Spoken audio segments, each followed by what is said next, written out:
Hello, welcome to Mondal classes. আমি Sujauddin Mondal, consumer welfare officer. Mondal ক্লাসেসে আজকে প্রথম ক্লাস। মন্ডল ক্লাসেস ইউটিউব চ্যানেলে মূলত WBPSC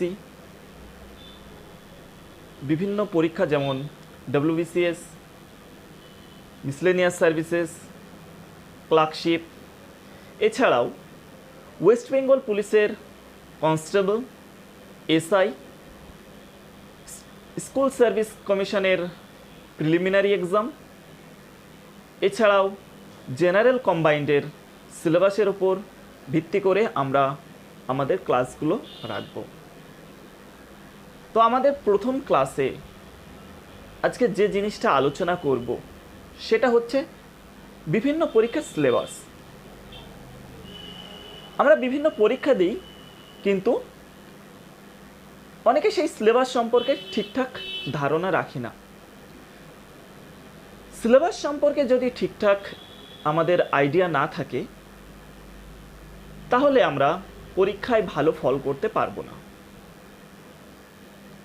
কারণ পরীক্ষায় কোন ধরনের প্রশ্ন আসবে, কোন কোন সেক্টর থেকে প্রশ্ন আসবে সেটা সিলেবাসে আগে থেকেই কিছুটা আভাস দেওয়া থাকে। তো আজকে আমরা যে পরীক্ষার সিলেবাসটা নিয়ে আলোচনা করব সেটা হচ্ছে WBCS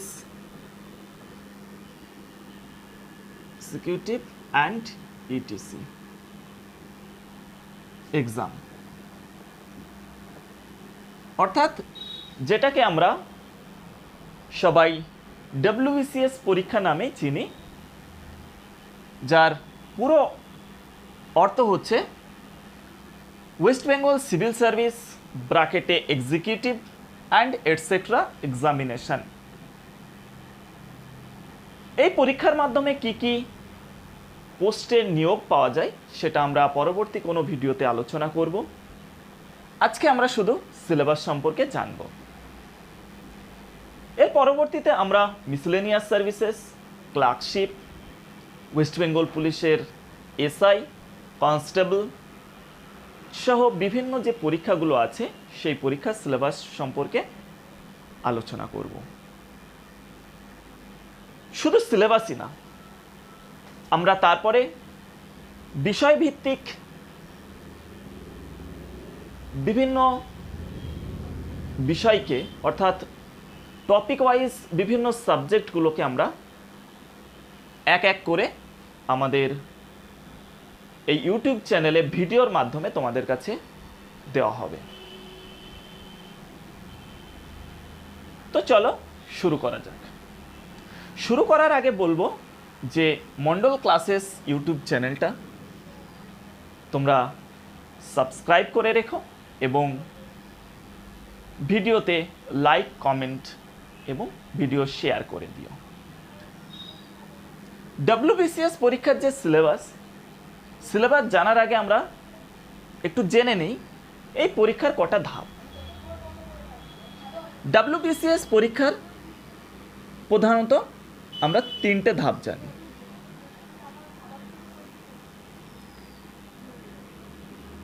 প্রথম ধাপ হচ্ছে প্রিলিমিনারি পরীক্ষা, অর্থাৎ যেটাকে আমরা স্টেপ 1-এ রাখতে পারি বা ফেজ 1-এ রাখতে পারি। সেটা হচ্ছে প্রিলিমিনারি বা প্রিলিমস নামেও যাকে আমরা জানি। স্টেপ 2-তে আছে মেইনস এক্সাম এবং সর্বশেষ স্টেপ 3-তে আছে পার্সোনালিটি টেস্ট।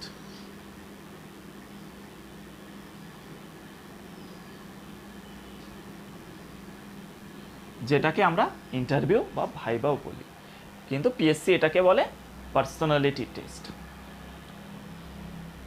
তো পরপর আমরা প্রিলিমস এবং মেইনসের সিলেবাসগুলো এবার আলোচনা করব। ডব্লিউবিসিএস প্রিলিমিনারি পরীক্ষা আমরা কম বেশি সবাই জানি 200 নম্বরের পরীক্ষা হয়, অর্থাৎ এখানে ফুল মার্কস থাকে।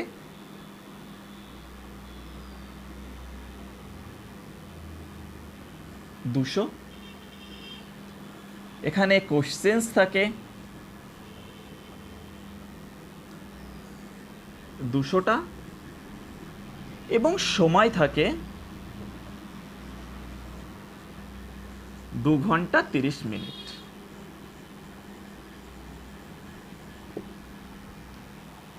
তাহলে আমরা এটুকু জানলাম। প্রিলিমস পরীক্ষায় 200টা প্রশ্ন থাকে, প্রত্যেকটা 1 নম্বরের, এবং এই পরীক্ষায় আমাদের সময় দেওয়া হয় 2.5 ঘন্টা।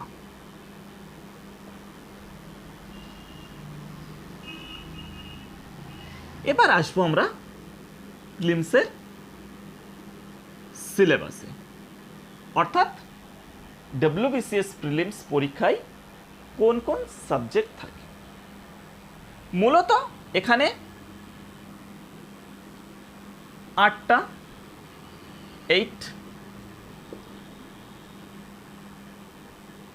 টপিক থাকে, অর্থাৎ 8টা সাবজেক্ট থাকে। প্রত্যেকটা ইচ টপিক 25 মার্কস করে থাকে, প্রত্যেকটা টপিকে 25 মার্কস। ক্লিয়ার? এবার আমরা দেখব এই 8টা টপিক কি কি। তোমরা অনেকেই জানো, বা যারা ডব্লিউবিসিএস পরীক্ষা দিয়েছো বা ডব্লিউবিসিএস এর প্রশ্ন ঘাটাঘাটি করেছো, তারা জানো যে প্রথমেই ইংলিশ কম্পোজিশনের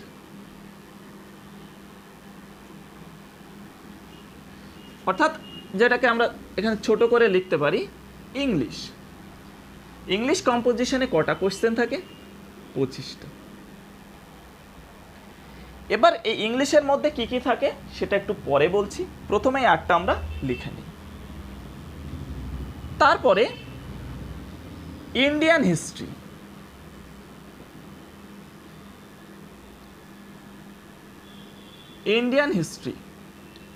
ইন্ডিয়ান হিস্ট্রিতে কোশ্চেন থাকে 25টা। এই ইন্ডিয়ান হিস্ট্রিতে একটু বলে দিই, এখানে মূলত এটা অ্যানশিয়েন্ট আর মেডিয়েভাল, অর্থাৎ প্রাচীন এবং মধ্যযুগের ইতিহাস। তারপরে থাকে জিওগ্রাফি বলতে ইন্ডিয়ান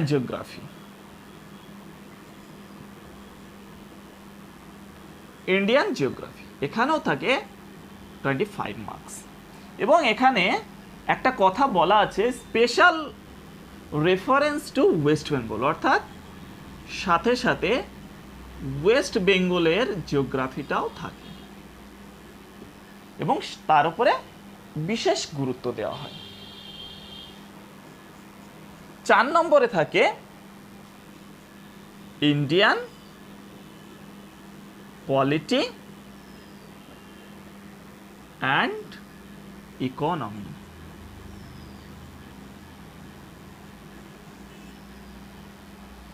এখানেও থাকে 25 মার্কস। শুধু পলিটিতে 25 নয় বা শুধু ইকোনমিতে 25 নয়, পলিটি এবং ইকোনমিক্সে দুটো মিলে থাকে 25 মার্কস। এবং কোনোবার দেখা যায় পলিটি থেকে বেশি কোশ্চেন্স দেয়, ইকোনমি থেকে কম কোশ্চেন্স দেয়, আবার কোনোবার দেখা যায় ইকোনমি থেকে বেশি কোশ্চেন্স দেয় এবং পলিটি থেকে কম কোশ্চেন্স দেয়। 4টে হলো। 5 নম্বরে কি থাকে? General science.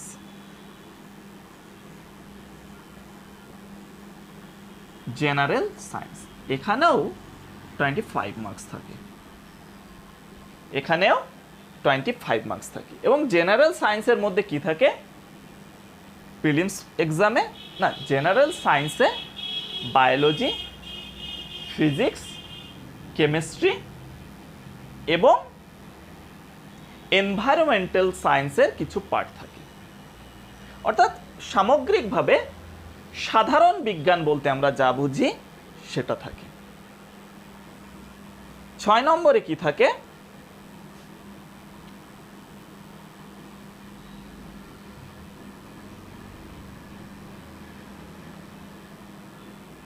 এখানে থাকে ম্যাথ আর রিজনিং।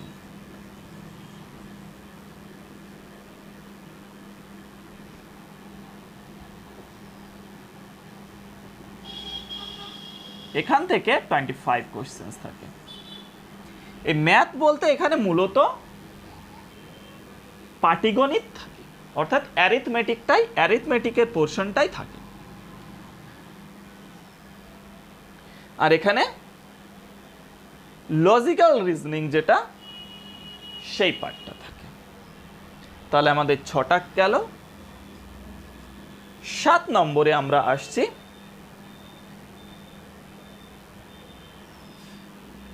কারেন্ট অ্যাফেয়ার্স, অর্থাৎ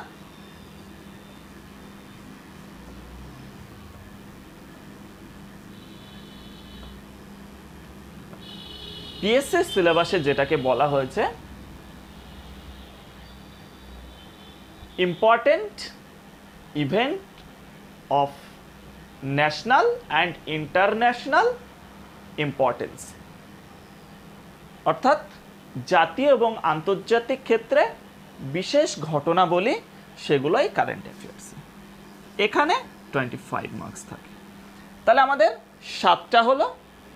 আর একটা বাকি আছে, সেটা আমাদের এখানেই লেখা উচিত ছিল, কিন্তু শেষেই লিখছি। সেটা হচ্ছে Indian national movement. Indian national movement, অর্থাৎ INM। এখানেও থাকে 25 মার্কস। তাহলে এই 8টা পোর্শন থেকে 25 marks, each portion comprising 25 marks. প্রত্যেকটা পোর্শন থেকে 25 মার্কস থাকে এবং টোটাল 200 নাম্বার। এবং কোনো বার দেখা যায় কারেন্ট অ্যাফেয়ার্সের সাথে সাথে জেনারেল নলেজের কিছু কোশ্চেন্সও থাকে, অর্থাৎ যেটাকে স্ট্যাটিক জিকে, আমরা যেটাকে স্ট্যাটিক জিকে যে পোর্শন, সেই পোর্শন থেকেও কিছু কোশ্চেন্স থাকে। তাহলে এবার আমরা বলবো যে ইংলিশ থেকে কি থাকে। ইংলিশ কম্পোজিশন থেকে মূলত সিনোনিম, অ্যান্টোনিম, ভোকাবুলারি, গ্রামার বলতে ন্যারেশন, ভয়েস চেঞ্জ, তারপরে পার্ট অফ স্পিচ, এইসব পোর্শন থেকে কিছু কোশ্চেন্স থাকে। তারপরে থাকে one word substitution, idiom, phrases, থাকে ফ্রেজাল ভার্ব, থাকে, হ্যাঁ, মূলত এইগুলো থেকেই এই ইংলিশ কম্পোজিশনে 25 মার্কস থাকে। ইন্ডিয়ান হিস্ট্রি থেকে কি কি কোশ্চেন্স থাকে? ইন্ডিয়ান হিস্ট্রি থেকে 25টা কোশ্চেন্স। এবার 25টা বলা আছে মানে 25টাই থাকে না, প্রত্যেকবারই দেখা যায় ইংলিশের 25 নাম্বার বাদে প্রত্যেকটা টপিক থেকে বা প্রত্যেকটা সাবজেক্ট থেকে কম বেশি করে আসে। কোনোবার হিস্ট্রির কোশ্চেন্স বেশি আছে, কোনোবার পলিটির কোশ্চেন্স বেশি আসে, কোনোবার জিওগ্রাফির কোশ্চেন্স বেশি থাকে। দেখা গেল কোনোবার জিওগ্রাফি থেকে 29টা কোশ্চেন্স দিল 25টার বদলে। আবার এই ইকোনমি থেকে 25টার বদলে এখানে 21টা কোশ্চেন্স দিল। এরকম হতে পারে, এটা ফলো করে না। এমনি একটা এখানে সংখ্যা দিয়ে আছে, কম বেশি 25-এর একটা অঙ্ক দেওয়া আছে। কিন্তু তোমরা যারা পরীক্ষা দাও বা তোমরা যারা পরীক্ষা দেবে, তারা যদি কোশ্চেন্স দেখো, তারা দেখতে পাবে যে ইংরেজি বাদে প্রত্যেকটা টপিক থেকেই কম বেশি 25টাও হতে পারে বা 25টার কিছু কম কিছু বেশি, টোটাল মিলিয়ে, অর্থাৎ কোনোটাই বেশি কোনোটাই কম, টোটাল এই 200টা কোশ্চেন্স থাকে।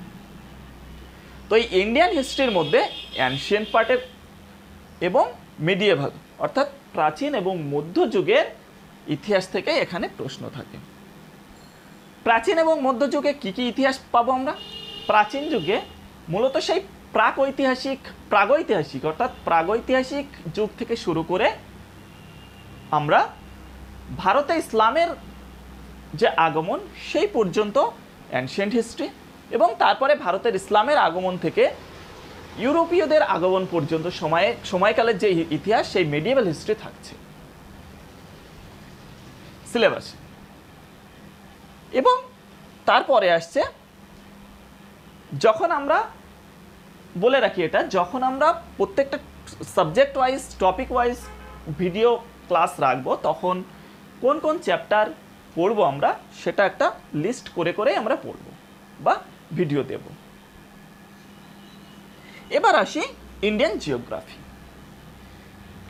ইন্ডিয়ান জিওগ্রাফি পোর্শনে 25 কোশ্চেন্স থাকে এবং এখানে ওয়েস্ট বেঙ্গল মানে শুধু ইন্ডিয়ান না, এখানে ভারতের ভূগোলের পাশাপাশি পশ্চিমবঙ্গের ভূগোলও সমান গুরুত্ব রাখে এবং অনেক ক্ষেত্রে দেখা যায় পশ্চিমবঙ্গের ভূগোলের উপরেই গুরুত্বটা বেশি দেওয়া হয়। স্পেশাল রেফারেন্স টু দেওয়াই আছে সিলেবাসে, special reference to West Bengal geography. এখানে মূলত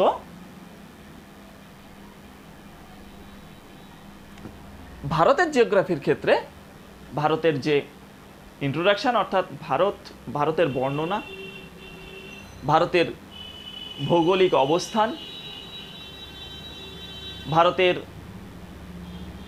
যে ফিজিওগ্রাফি, ভারতের নদ নদী, স্বাভাবিক উদ্ভিদ, মৃত্তিকা,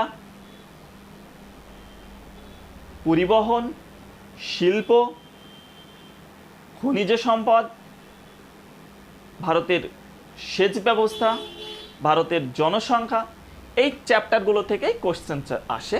এবং তার সাথে সাথে আমরা যখন ওয়েস্ট বেঙ্গল পড়ব, সেম জিনিস, অর্থাৎ পশ্চিমবঙ্গের যে ফিজিওগ্রাফি আছে,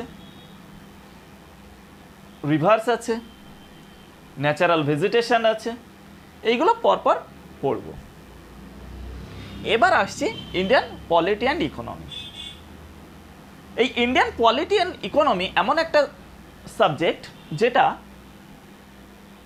ডব্লিউবিসিএস পরীক্ষার্থীদের একটা বড় অংশ বা একটা অংশ প্রথম এই দুটো সাবজেক্টের সাথে পরিচিত হয়। কারণ কম বেশি আমরা ইংরেজি, ভূগোল, ইতিহাস, অঙ্ক এগুলো আমরা মাধ্যমিক লেভেল অবধি সবাই পড়েছি। কিন্তু এই যে পলিটি অর্থাৎ রাষ্ট্র, মানে যেটাকে এইচএসে একটা আমাদের সাবজেক্ট আছে অর্থাৎ হায়ার সেকেন্ডারিতে রাষ্ট্রবিজ্ঞান, সেই রাষ্ট্রবিজ্ঞানের অংশ হচ্ছে পলিটি। এবং ইন্ডিয়ান ইকোনমি, যেটা অনেকে পড়েনি, নতুন পড়ছে, সেই ইন্ডিয়ান পলিটি এবং ইকোনমি থেকেও 25টা কোশ্চেন্স থাকে। পলিটি বলতে এখানে মূলত ভারতের কনস্টিটিউশন, পঞ্চায়েতি রাজ, বিভিন্ন কনস্টিটিউশনাল বডি, এইগুলো থেকেই আসে প্রশ্ন আসে। যে ভারতের কনস্টিটিউশন কবে তৈরি হয়, কিভাবে গ্রোথ হলো, এই কনস্টিটিউশনের বিভিন্ন ধারা, উপধারা, তারপরে আমাদের যে শাসন ব্যবস্থা, আমাদের পার্লামেন্ট, পার্লামেন্ট বলতে আমাদের যেটা সংসদের কাজ কিভাবে হয়, বা রাজ্য কেন্দ্র সম্পর্ক, রাষ্ট্রপতির নির্বাচন, রাষ্ট্রপতির ক্ষমতা, তারপরে গভর্নরের, অর্থাৎ গভর্নর বলতে রাজ্যপালের নির্বাচন, রাজ্যপালের ক্ষমতা, প্রধানমন্ত্রীর ক্ষমতা, প্রধানমন্ত্রীর, এই মূলত এইসব জিনিস আমরা পড়ব। আর ইকোনমির মধ্যে আমরা পড়ব ভারতের জাতীয় আয়, ভারতের মুদ্রাস্ফীতি, যেটাকে আমরা ইনফ্লেশন বলে জানি, ভারতের শিল্প আমরা জিওগ্রাফিতেও পড়ব, এখানেও পড়ব। ভারতের ইনফ্রাস্ট্রাকচার, বিভিন্ন ইন্টারন্যাশনাল অর্গানাইজেশন অর্থাৎ ইন্টারন্যাশনাল ইকোনমিক অর্গানাইজেশন, তারপরে ফরেক্স অর্থাৎ ট্রেডিং যে ব্যাপারগুলো, ট্যাক্স সিস্টেম, এইগুলোই আমরা ইকোনমির মধ্যে পড়ব। এবার আসছি জেনারেল সায়েন্স। জেনারেল সায়েন্স বলতে আগেই বললাম মূলত biology, physics, chemistry, environmental science বা টেকনোলজির কিছু কোশ্চেন্সও অনেক সময় দেয়। এইগুলোর প্রশ্নই এখানে আসে। বায়োলজিটা একটু বেশি ফোকাস হয় এখানে, তো এখান থেকেও 25টা কোশ্চেন্স থাকে। Math and reasoning. ম্যাথ বলতে আগেই বললাম যে এখানে মূলত অ্যারিথমেটিকের ওপরেই জোর দেওয়া হয়, এবং সেটা সিম্পল অ্যারিথমেটিক, একেবারে যেমন সরলীকরণ অর্থাৎ simplification, simple interest, compound interest, mixture, partnership, এইসব চ্যাপ্টারের ওপরেই কোশ্চেন্স থাকে এবং কিছু রিজনিং থাকে। রিজনিংটা অনেক মানে কিছু বলতে বেশিরভাগটাই রিজনিং থাকে আর কিছু ম্যাথ থাকে। এটা এই 25টাও থাকে, এটাও কম বেশি 25টা থাকে।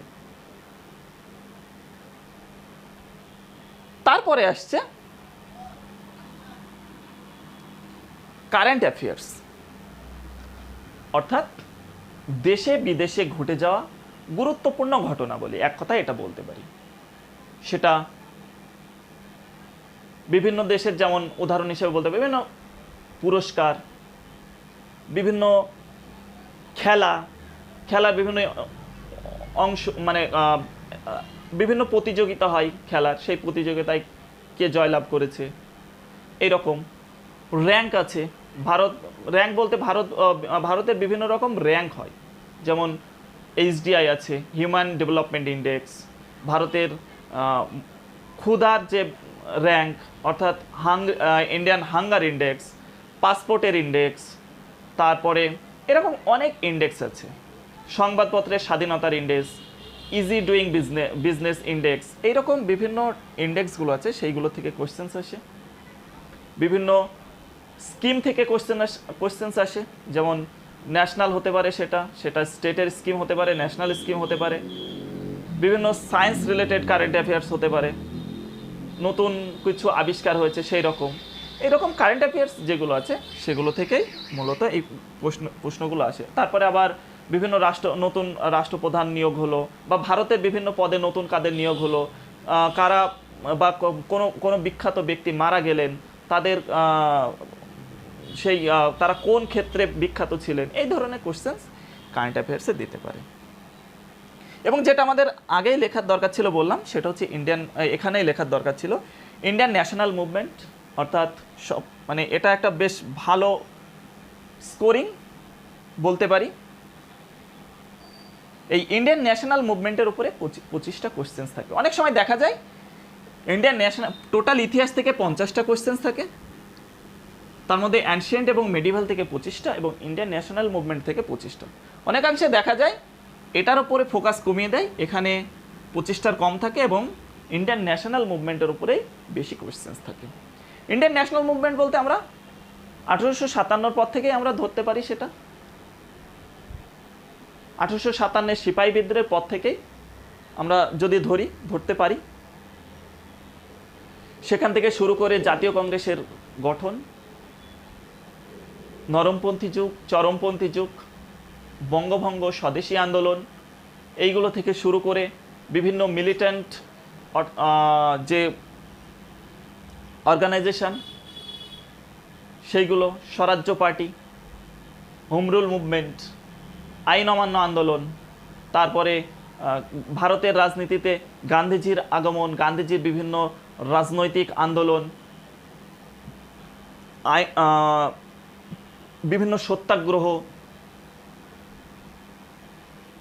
আইন অমান্য আন্দোলন বললাম, তারপরে ভারত ছাড়ো আন্দোলন, এইগুলো মোটামুটি, তারপরে ভারতের স্বাধীনতা লাভ, বিভিন্ন রকম যে ঘটনাবলী আছে ইন্ডিয়ান ন্যাশনাল মুভমেন্টের, সেইগুলো আমরা এই পোর্শনে পড়ব। তাহলে মোটামুটি এই হচ্ছে প্রিলিমসের সিলেবাস। প্রিলিমসের সিলেবাসে এই 200টা প্রশ্ন থাকে এবং এই আমরা জানি, যারা পরীক্ষা দেব অনেকেই জানি, আর যারা জানো না তারা জেনে রাখো যে এই 200টা প্রশ্নের মধ্যে পরীক্ষা হয় এবং সেখানে কাট অফ হয়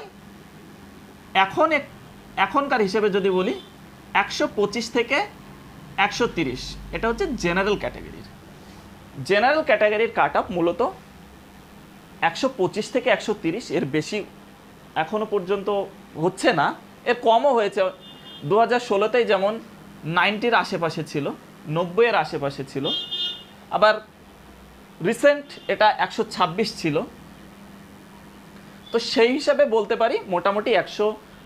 এটা কাট অফটা নির্ভর করে প্রশ্নের কাঠিন্যের, মানে প্রশ্ন কতটা কঠিন হচ্ছে, কতজন পরীক্ষা দিচ্ছে এর ওপরে। তো কাট অফটা পরে আলোচনা হবে, কাট অফ নিয়ে এখন আলোচনা করছি না, এখন শুধু সিলেবাসটা বললাম। তো এই হচ্ছে মোটামুটি প্রিলিমসের সিলেবাস। এবার আমরা ডব্লিউবিসিএস এর মেন্সের সিলেবাস নিয়ে একটু আলোচনা করব।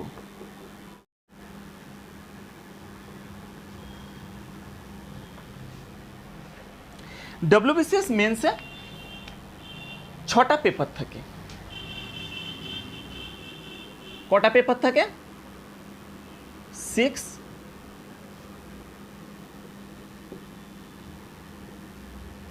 6টা কম্পালসারি পেপার থাকে।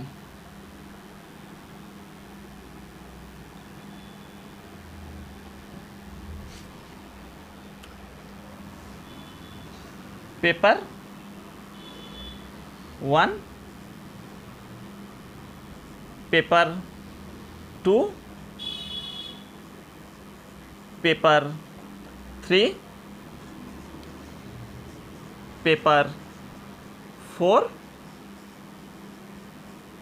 Paper 5 and paper 6। এছাড়াও একটা অপশনাল সাবজেক্ট থাকে, যেখানে দুটো পেপার থাকে। একটা অপশনাল সাবজেক্ট নিতে হয়, যেখানে দুটো পেপার থাকে, প্রত্যেকটা 200 নম্বরের, এবং এখানে প্রত্যেকটা পেপারই 200।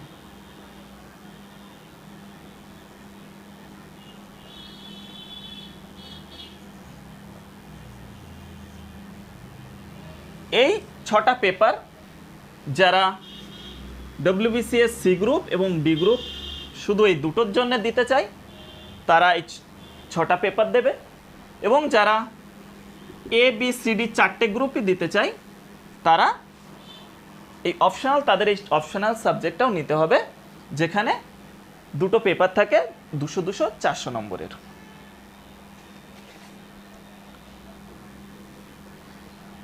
আমাদের পেপার 1 থাকে বাংলা ডেসক্রিপটিভ, অর্থাৎ বেঙ্গলি একটা ডেসক্রিপটিভ পেপার থাকে, এবং পেপার 2তে থাকে ইংলিশের একটা ডেসক্রিপটিভ পেপার। বাংলার একটা ডেসক্রিপটিভ পেপার থাকে, একটা ইংরেজির ডেসক্রিপটিভ পেপার থাকে। বাংলার যে ডেসক্রিপটিভ পেপার থাকে সেখানে একটা চিঠি লিখতে হয়, লেটার, একটা প্রেসি থাকে,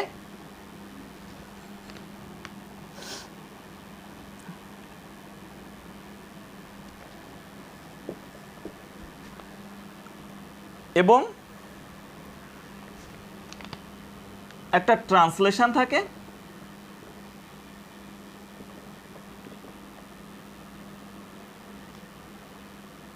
একটা রিপোর্ট থাকে,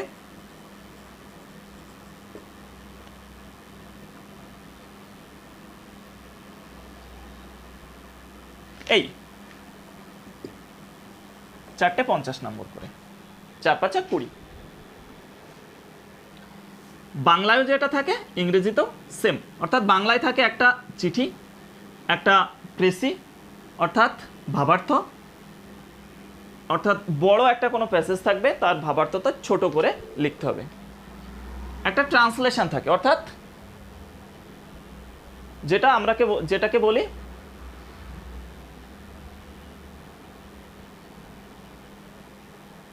অনুবাদ। ট্রান্সলেশন অর্থাৎ অনুবাদ। এবং একটা রিপোর্ট রাইটিং থাকে। রিপোর্ট বলতে প্রতিবেদন, যেমন আমরা সংবাদপত্রে প্রতিবেদন দেখি। ইংরেজি পেপারও সেম, একই জিনিস থাকে, ওটা বাংলায়, এটা ইংরেজিতে।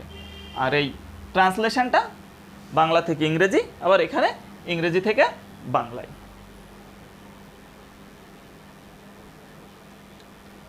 এবার পেপার 3।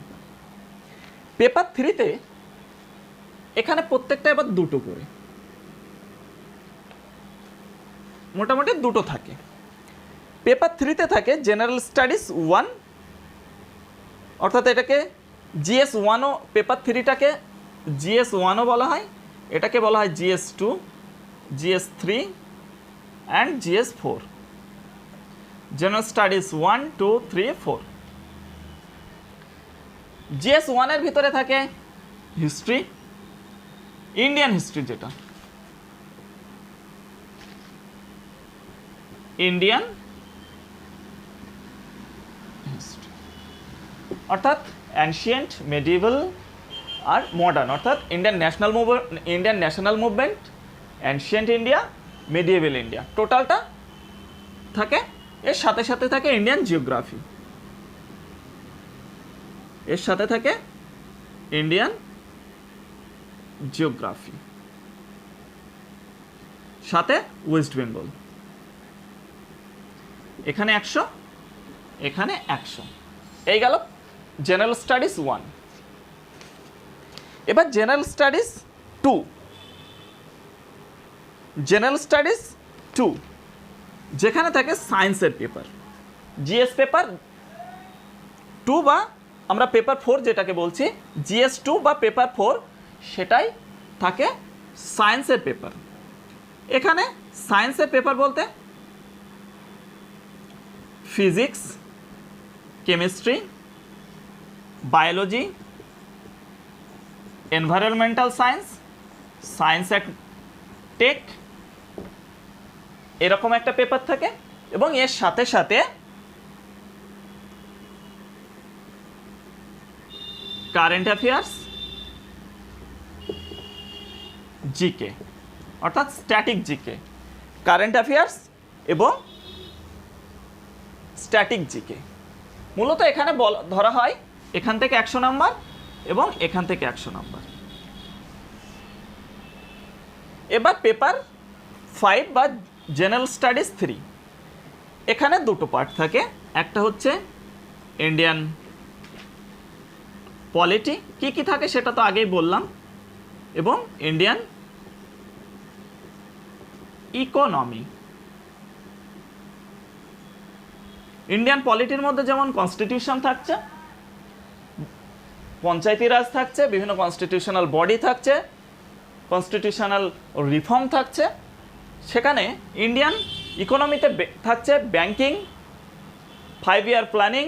5 ইয়ার প্ল্যানিং যদিও এখন উঠে গিয়েছে, সেটার পরিবর্তে নীতি আয়োগ এসছে, কিন্তু সিলেবাসে যেটা চাই সেটাই বলছি, 5 ইয়ার প্ল্যানিং এবং সাথে সাথে এর আগে যেটা সিলেবাসে বললাম যেগুলো থাকবে, অর্থাৎ national income, inflation, agriculture, infrastructure, international economical organisation, মূলত এইগুলো এর ভিতরে থাকছে। এখানে 100, এখানে 100, অর্থাৎ পলিটি 100, ইকোনমি 100। এবং লাস্ট যেটা, লাস্ট জিএস পেপার, অর্থাৎ পেপার মানে যেগুলো কম্পালসারি, যেটা সেই কম্পালসারি লাস্ট পেপার, পেপার 6 বা জেনারেল স্টাডিজ 4, এখানে থাকছে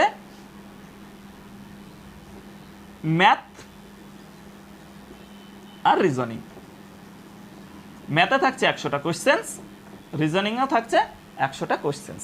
ম্যাথ মূলত ফোকাস করা হয় অ্যারিথমেটিকের ওপরে।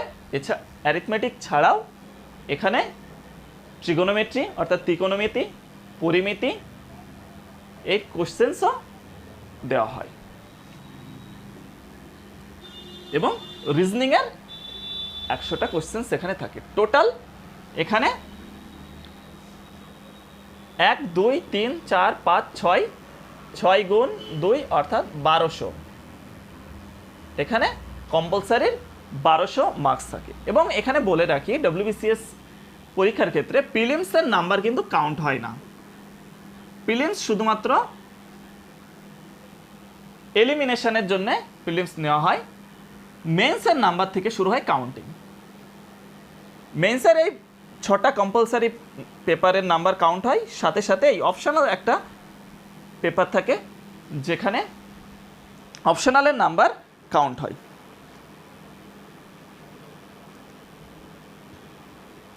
এক 2 3 4 5 6 7 8 9 10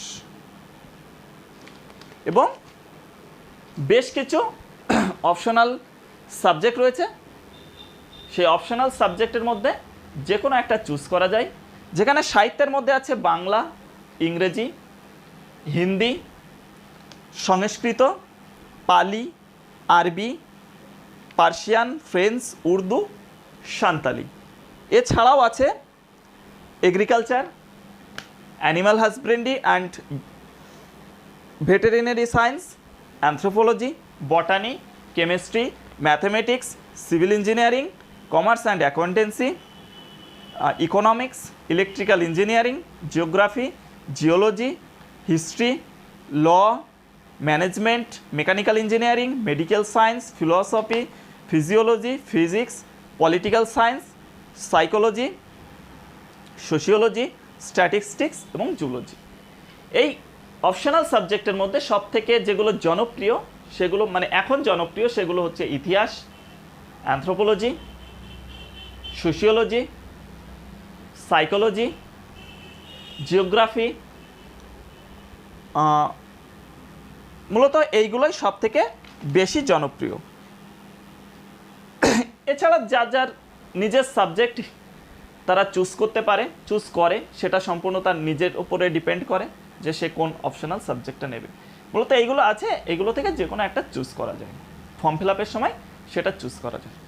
তো মোটামুটি WBCS এক্সামের এটাই ছিল সিলেবাস।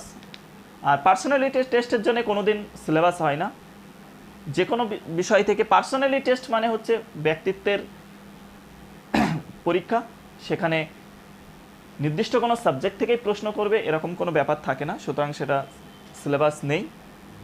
মূলত প্রিলিমস এবং মেন্সের সিলেবাস আছে, সেটাই আমরা এখানে আলোচনা করলাম। তো আজকের ভিডিওটা এখানেই শেষ করছি। আমরা এই যে সিলেবাস সিরিজ, বিভিন্ন পরীক্ষার সিলেবাস, এই সিলেবাস সিরিজের পরবর্তী ভিডিও নিয়ে আমরা খুব তাড়াতাড়ি চলে আসবো।